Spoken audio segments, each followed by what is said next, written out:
Hello guys, welcome to our YouTube channel How to Tutorials. In today's video, I'm going to teach you guys how to hide following list on Instagram. First of all, tap open your Instagram app. Then you will be in a homepage interface, something like this. And you can see your profile icon on the right lower corner. You have to tap on that. After tapping, you'll be on your Instagram profile page. Then you can see a three-lined option in the right upper corner of your screen. You have to tap on that. I'd like to inform you that currently there is no option to hide following list on Instagram, but you can hide it from a specific person by restricting or hide it from people that don't follow you by turning your account into a private one. After tapping, a menu like this will pop up and you can see the first option, which is settings and privacy. Tap on that. After that, you'll be redirected to a page something like this and you'll have to scroll until you find account privacy. After you find it, tap on it and turn your account into a private one.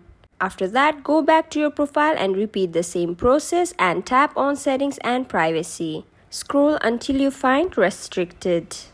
After you find restricted, you have to tap on it. Tap on continue. After tapping on continue, you will be redirected to a page with a list of person you have restricted. In the search bar, you'll have to write the name of the person you want to restrict or hide following list from. After that, tap on the restrict button besides the username of the person. After that, the person will no longer be able to see your following list, but they can text and message and call you. So that's it for the video guys. I hope the video was informative. Don't forget to like, share and subscribe. Till then, keep watching.